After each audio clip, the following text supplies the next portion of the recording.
আসসালামু আলাইকুম। আজকের বাংলা নিউজে আপনাকে জানাচ্ছি স্বাগত। এখন শুনবেন সংবাদ শিরোনাম। আমাদের সংবাদটি যদি ভালো লাগে লাইক কমেন্ট শেয়ার দিয়ে জানিয়ে দিন আপনার মতামত। গাজায় তীব্র শীতে ভয়াবহ পরিস্থিতি, শঙ্কা, সহায়তা আটকে রেখেছে ইসরায়েল। ইউক্রেন চুক্তি না হলে পুতিনের সাথে সময় নষ্ট করব না ট্রাম্প। কায়রোতে ফিলিস্তিনি সংগঠনগুলোর বৈঠক, দখলদার বাহিনীকে গাজা ত্যাগ করতে হবে। ইসরায়েলের হয়ে গুপ্তচরবৃত্তি জাতিসংঘের 7 কর্মীকে আটক করেছে হুথিরা। যুক্তরাষ্ট্রের গোপন অভিযান ঠেকাতে সামরিক মহড়া চালাচ্ছে ভেনেজুয়েলা। গাজা শহর 6 কোটি 10 লাখ টন ধ্বংসস্তূপের নিচে চাপা পড়েছে জাতিসংঘ। গাজায় ইসরায়েলি গণহত্যা ও ফিলিস্তিন দখলে ভারতের টাটা গ্রুপ জড়িত, রিপোর্ট। গাজা গণহত্যার নিন্দা ও সেনা হতে না চাওয়ায় ইসরায়েলি কিশোরীর করুণ পরিণতি। গাজায় তীব্র শীতে ভয়াবহ পরিস্থিতির শঙ্কা, সহায়তা আটকে রেখেছে ইসরায়েল। গাজায় শীত আসার আগে মানবিক বিপর্যয় আরো ঘনিয়ে আসছে। জাতিসংঘের ফিলিস্তিনি শরণার্থী বিষয়ক সংস্থা জানিয়েছে, ইসরায়েল বাধার কারণে আশ্রয় ও ত্রাণ সামগ্রী এখন জর্ডান ও মিশরের গুদামে আটকে আছে, যা গাজায় প্রবেশ করতে পারছে না। শনিবার এক বিবৃতিতে সংস্থাটি জানায়, শীত ঘনিয়ে আসার গাজার বাস্তুচ্যুত মানুষদের আশ্রয় ও উষ্ণতার তীব্র প্রয়োজন দেখা দিয়েছে। কিন্তু শরণার্থীদের জন্য ত্রাণ পাঠানো সামগ্রী জর্ডান ও মিশরের ইউএনআরডব্লিউর গুদামে আটকে আছে। ইসরায়েল প্রবেশে বাধা দিচ্ছে। বিবৃতিতে ইউএনআরডব্লিউ দ্রুত মানবিক সহায়তা প্রবেশের অনুমতি দেওয়ার আহ্বান জানায়। এর আগে বৃহস্পতিবার ইসরায়েলের সরকারি সম্প্রচার মাধ্যম কান এক ঊর্ধ্বতন কর্মকর্তার উদ্ধৃতি দিয়ে জানায়, আন্তর্জাতিক আদালতের নির্দেশ থাকা সত্ত্বেও ইসরায়েল গাজায় ইউএনআরডব্লিউর কার্যক্রম পুনরায় চালুর অনুমতি দিতে চায় না। গত বুধবার আন্তর্জাতিক বিচার আদালত বলেছিল, গাজার ফিলিস্তিনিরা পর্যাপ্ত মানবিক সহায়তা পাচ্ছে না। এই রায়টি জাতিসংঘ সাধারণ পরিষদের 2024 সালের ডিসেম্বরে অনুরোধের ভিত্তিতে আদালতের দেওয়া একটি আইনি পরামর্শমূলক মতামত, যা বাধ্যতামূলক নয়। এদিকে চলতি মাসের শুরুর দিকে হামাসের সঙ্গে করা নতুন যুদ্ধবিরতির পরও গাজায় পণ্য প্রবেশে ইসরায়েলের নিষেধাজ্ঞা বহাল রয়েছে। ইউক্রেন চুক্তি না হলে পুতিনের সাথে সময় নষ্ট করব না ট্রাম্প। মার্কিন প্রেসিডেন্ট ডোনাল্ড ট্রাম্প বলেছেন, ইউক্রেন যুদ্ধ অবসানে রাশিয়ার প্রেসিডেন্ট ভ্লাদিমির পুতিন যদি সত্যি চুক্তি করতে আগ্রহী না হন, তাহলে তার সাথে আর কোনো বৈঠক করব না। শনিবার এশিয়া সফরে যাওয়ার পথে প্রেসিডেন্টের বিশেষ বিমান এয়ার ফোর্স ওয়ানে সাংবাদিকদের সাথে কথা বলার সময় তিনি মন্তব্য করেছেন। ট্রাম্প সাংবাদিকদের বলেন, আমাকে নিশ্চিত হতে হবে যে আমরা চুক্তিটি করতে যাচ্ছি, না হলে অযথা সময় নষ্ট করব না। তিনি আরো বলেন, পুতিনের সাথে আমার সব সময় ভালো সম্পর্ক ছিল, কিন্তু এবারের অভিজ্ঞতা হতাশাজনক। ভেবেছিলাম মধ্যপ্রাচ্যে শান্তি প্রতিষ্ঠার আগেই এটা সমাধান হয়ে যাবে। বার্তা সংস্থা এএফপি জানায়, গত বুধবার যুক্তরাষ্ট্র রাশিয়ার 2টি বৃহত্তম তেল কোম্পানির ওপর নিষেধাজ্ঞা আরোপ করে। ট্রাম্পের অভিযোগ, ইউক্রেন সংঘাত নিয়ে পুতিনের সাথে তার আলোচনা ফলপ্রসূ হচ্ছে না। তবে রিপাবলিকান প্রেসিডেন্ট আশা প্রকাশ করেন, রোসনেফট ও লুকওয়েলের ওপর নিষেধাজ্ঞা দীর্ঘস্থায়ী হবে না এবং যুদ্ধের সমাপ্তি ঘটবে। এদিকে নিষেধাজ্ঞাগুলোকে গুরুতর বলে স্বীকার করলেও এতে রাশিয়ার অর্থনীতিতে বড় কোনো প্রভাব পড়বে না বলে দাবি করেন পুতিন। তিনি আরো বলেন, এসব অবন্ধুসুলভ আচরণ রুশ মার্কিন সম্পর্ক শক্তিশালী তো করবেই না, বরং পুনরুদ্ধারের পথে বাধা সৃষ্টি করবে। তবে ট্রাম্পের সাথে আলোচনায় আগ্রহী বলে জানান রুশ নেতা। কায়রোতে ফিলিস্তিনি সংগঠনগুলোর বৈঠক, দখলদার বাহিনীকে গাজা ত্যাগ করতে হবে। ফিলিস্তিনি প্রতিরোধ সংগঠনগুলোর প্রতিনিধিরা মিশরের রাজধানী কায়রোতে 2 দিনব্যাপী বৈঠক শেষে শুক্রবার এক যৌথ বিবৃতি দিয়েছেন। বৈঠকটি মিশর সরকারের আনুষ্ঠানিক আমন্ত্রণ এবং প্রেসিডেন্ট আব্দুল ফাত্তাহ আস-সিসির সহযোগিতা অনুষ্ঠিত হয়। বৈঠকে নেতারা গাজায় যুদ্ধবিরতি পরিপূর্ণভাবে বাস্তবায়ন, দখলদার ইসরায়েলি বাহিনীর প্রত্যাহার, অবরোধ তুলে নেওয়া এবং পুনর্গঠন কার্যক্রম শুরু করার আহ্বান জানিয়েছেন। এছাড়া বৈঠকে যুক্তরাষ্ট্রের প্রেসিডেন্ট ডোনাল্ড ট্রাম্পের দ্বিতীয় ধাপের প্রস্তাব নিয়ে আলোচনা এবং ফিলিস্তিনের জাতীয় ঐক্য রাজনৈতিক প্রকল্প সংরক্ষণের লক্ষ্যে একটি জাতীয় সংলাপ আয়োজনের প্রস্তুতি নেওয়া হয়। একই সঙ্গে সংগঠনগুলো গাজা পশ্চিম তীর ও বাইতুল মুকাদ্দাসে যে কোনো ধরনের দখল, সংযুক্তি পরিকল্পনা বা জোরপূর্বক স্থানান্তর পরিকল্পনার কঠোর নিন্দা জানায়। বৈঠকে ফিলিস্তিনের ইসলামী জিহাদ আন্দোলনের মহাসচিব জিয়াদ আন নাখালা বলেছেন, গাজায় যুদ্ধবিরতি বজায় থাকবে কেবল তখনই যখন দুই পক্ষ, ফিলিস্তিনি ও ইসরায়েল, তাদের প্রতিশ্রুতি পালন করবে। ইসরায়েল যদি চুক্তি ভঙ্গ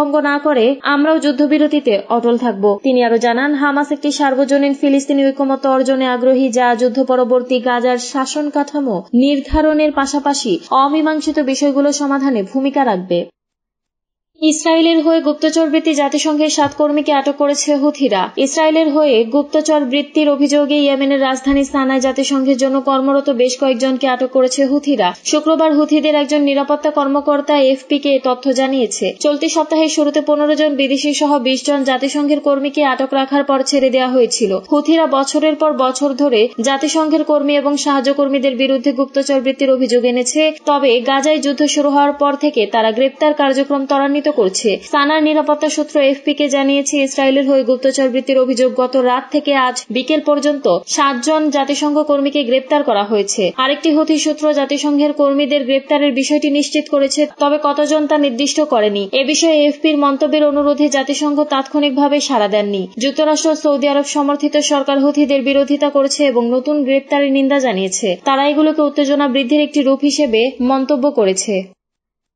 যুক্তরাষ্ট্রের গোপন অভিযান ঠেকাতে সামরিক মহড়া চালাচ্ছে ভেনেজুয়েলা। যুক্তরাষ্ট্রের সম্ভাব্য গোপন অভিযান থেকে নিজেদের উপকূল রক্ষায় সামরিক মহড়া চালাচ্ছে ভেনেজুয়েলা। ক্যারিবীয় অঞ্চলে যুক্তরাষ্ট্রের সামরিক উপস্থিতি বাড়তে থাকার মধ্যে গতকাল শনিবার ভেনেজুয়েলার প্রতিরক্ষা মন্ত্রী ভ্লাদিমির পাদ্রিনো একথা বলেন। ক্যারিবীয় অঞ্চলে কথিত মাদক পাচারকারী নৌযানের বিরুদ্ধে যুক্তরাষ্ট্রের অভিযানের জেরে ক্রমাগত আঞ্চলিক উত্তেজনা বাড়ছে। মাদকবাহী নৌযানে মার্কিন হামলায় কমপক্ষে 43 জন নিহত হয়েছেন। এর মধ্যে যুক্তরাষ্ট্রের প্রতিরক্ষা সদর দপ্তর পেন্টাগন ক্যারিবীয় অঞ্চলে বিমানবাহী রণতরী মোতায়েনের নির্দেশ দিয়েছে। এর একদিন পরে পাদ্রিনোর কাছ থেকে সামরিক মহড়ার বিষয়ে ঘোষণা এলো। পাদ্রিনো বলেন, আমরা উপকূল সুরক্ষায় একটি সামরিক মহড়া চালাচ্ছি যা 72 ঘন্টার আগে শুরু হয়েছে। বড় আকারের সামরিক হুমকি মোকাবেলার পাশাপাশি মাদক পাচার, সন্ত্রাসী হামলা ও দেশের ভেতরে অস্থিতিশীলতা সৃষ্টি করতে পারে এমন গোপন অভিযান থেকে নিজেদের রক্ষা করাও এই মহড়ার উদ্দেশ্য। মার্কিন প্রেসিডেন্ট ডোনাল্ড ট্রাম্প সম্প্রতি বলেন, ভেনেজুয়েলার অভিযান চালানোর জন্য তিনি যুক্তরাষ্ট্রের কেন্দ্রীয় গোয়েন্দা সংস্থাকে